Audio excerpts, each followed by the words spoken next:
हमारे मुख्यमंत्री कह रहे हैं कि मैंने देखा कि पड़ोसी राज्य हरियाणा, पंजाब, उत्तराखंड में पेट्रोल डीजल हमसे महंगा है और सवा पैसा वो महंगे की बात कहते हैं। फिर कहते हैं कि फिर मुझे लगा, मैंने सोचा कि विधवा सेस, अपंग सेस लगा देते हैं उनकी भलाई के लिए। और मुझे खुशी है अभी भी कि अभी भी हिमाचल प्रदेश में 60 पैसे के करीब, वो कहते हैं, जिक्र करते हैं कि 60 पैसे के करीब अभी भी पड़ोसी राज्य से पेट्रोल डीजल हिमाचल में सस्ता है। अब 60 पैसे प्रति लीटर विधवा और अपंग सेस लिया जा रहा है। काश कोई मुख्यमंत्री को पूछ पाता कि 60 पैसे प्रति लीटर से क्या आप हासिल करेंगे। 2.5-3 लाख रुपए आप तनख्वाह ले रहे हैं, उसमें से 500 रुपए, 1000 रुपए, 10,000, 50,000 तमाम विधायकों से ले लेते, बोर्ड निगमों के उन अध्यक्ष उपाध्यक्षों से ले लेते जिनकी आपने पिछले साल 30,000 से 80,000 रुपए तनख्वाह कर दी। और अब ताजा खबर यह है कि उनका 400 रुपए दैनिक भत्ता से बढ़ाकर 1200 रुपए कर दिया है। तो जरा सोचिए कि कितनी संवेदनशील है ये सरकार। की हैरानी इस बात की है कि आज से पहले भी शराब की पर बोतल पर सेस लिया जाता है, गौ सेस, गाय के नाम पर। और गाय की क्या हालत है इस वक्त हिमाचल प्रदेश के किसी भी शहर में चले जाइए, शहर छोड़िए अब गांव में चले जाइए, आपको किन हालातों में ये बेसहारा पशु दिखेंगे। तो ये सेस लगाना सिर्फ जनता की जेब पर डाका डालने के बराबर है। 60 पैसे भले ही सुनने में कम लगे, और ये क्या तरीका है कि मुख्यमंत्री कह रहे हैं कि मैंने देखा कि उत्तराखंड वहां पे ज्यादा है तो मैंने ये कर दिया। अरे आपको चुना इसलिए, कम कीजिए। बराबरी करनी है तो विकास के नाम पर कीजिए, कुछ अन्य मुद्दों पर कीजिए और फिजूल खर्ची कम कीजिए। हम तो हैरान है कि कौन सलाहकार है, जो मैं पिछले 3 सालों से बता रहा हूं कि कौन सलाहकार है जो ऐसी सलाहें देते हैं। विधवा और अपंग का भी अगर आप, विकलांग दिव्यांग का भी अगर आप भला नहीं कर पा रहे हैं, वो भी पैसे जनता से चाहिए, तो किस काहे की सरकार, किस लिए हम सरकारों को चुनते हैं। बोर्ड निगमों के अध्यक्ष उपाध्यक्ष देखिए जो 5 साल के लिए हैं, किसी को भी चहते को नेता मंत्री बना देते हैं, गाड़ी दे दी और 30,000 से 80,000 आपने तनख्वाह कर दी। क्या काम उन्होंने किया। तो ये फिजूल खर्ची नहीं रुक रही है, लेकिन जनता को 60 पैसे आप लेकर विधवाओं और अपंगों का, दिव्यांगों का भला करेंगे। हैरानी की बात है। और विक्रमादित्य सिंह जो सही को सही और गलत को गलत कहते हैं, वो कह रहे हैं कि जो दाम है ये केंद्र सरकार तय करती है, केंद्र सरकार की जवाबदेही है।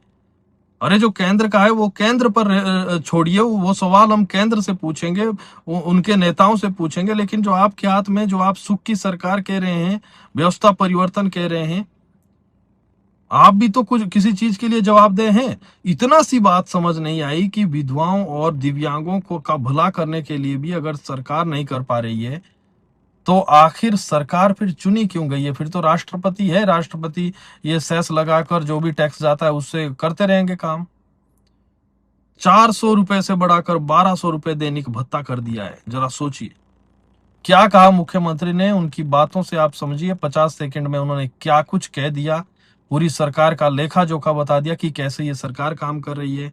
विक्रमादित्य फिर केंद्र पर बात कह रहे हैं। और हाँ, एक बात और, अगर हमें दिव्यांग और विधवाओं की मदद करनी होगी, कर भी रहे होंगे हम और आप में से कई लोग अपने अपने स्तर पर, तो हम खुद करेंगे। सरकार को पैसा देकर फिर विधवाओं और अपंग दिव्यांगों की मदद हो, ये कहाँ का कानून है। हम पहले से ही जनता आपको टैक्स दे रही है, उससे आप भला कीजिए, हमारा कीजिए, किसी भी श्रेणी के लोगों का कीजिए। इसीलिए आपको सरकार को हमने चुना है।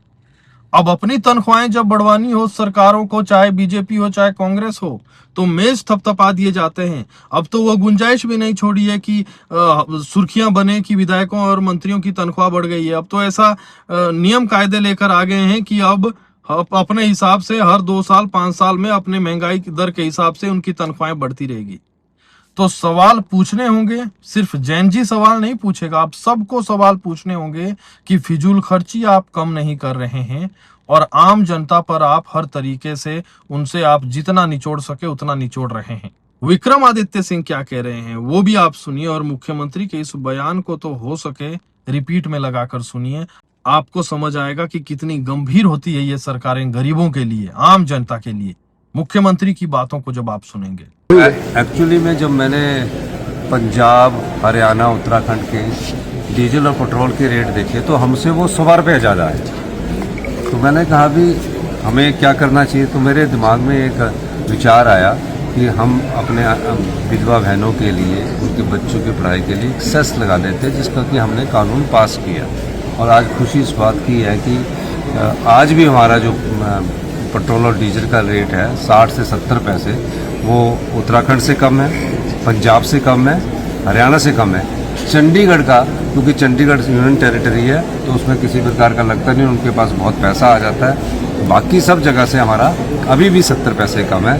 तो मैंने ये कहा कि उस गैप को भर लेते हैं, फिर भी हम कम रखते हैं, तो इसलिए ये सस्ता है। नहीं देखिए, ये तो भाजपा इसका विरोध कर रही है। नहीं, भाजपा तो पहले अपना देखे ना, जो उन्होंने diesel petrol all time high पर है।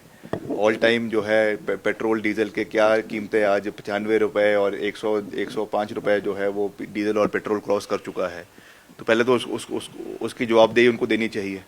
उनको जवाबदेही देनी चाहिए कि हिमाचल में बिटुमेन नहीं मिल रहा है, जो आज ये जगह जगह पे गालियां देते रहते हैं कि सड़कों पे टारिंग नहीं हो रही है। तो भैया टारिंग तो तब होगी ना जब उस रेट पे जो टेंडर हमने दिए थे उस रेट पे ठेकेदार काम नहीं कर रहे हैं। क्यों नहीं कर रहे हैं?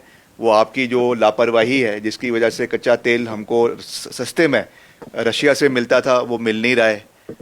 तो वो उसकी वजह से कितना नुकसान हो रहा है। उसकी वजह से जो हमको बिटुमेन मिलता था कम दाम पे वो आज मिल नहीं रहा है, उसकी वजह से टारिंग नहीं हो पा रही है।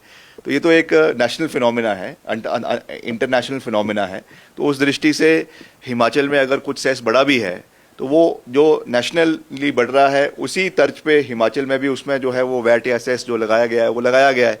तो उसको हम देख रहे हैं कैसे उसको उस स्थिति को पूरी रूप से बनाए रखेंगे। मगर जो ये आज भाजपा वाले उस पर प्रश्न कर रहे हैं, पहले आप बताइए कि petrol diesel all time high पे है। E20 जो आपका ये इसका जो एथेनॉल की वजह से आपने गाड़ियों का भट्ठा बिठा दिया, कितने जो सारे इंजन सीज हो रहे हैं, गाड़ियां सीज हो रही है, उसके बारे में इनकी कोई जवाबदेही नहीं है। जबरदस्ती जो है वो एथेनॉल ब्लेंडिंग करके, हालांकि 2030 तक कहा था कि 2030 तक इसको हम पहले जांचेंगे, उसके बाद इसको इम्प्लीमेंट किया जाएगा। आज इसको जबरन देश के अंदर इम्प्लीमेंट किया जा रहा है। आज गाड़ियां उस तरीके से तैयार नहीं है और उसको जो है गाड़ियों में इंजेक्ट किया जा रहा है, जिसकी वजह से आज कितने लोगों को नुकसान हो रहा है।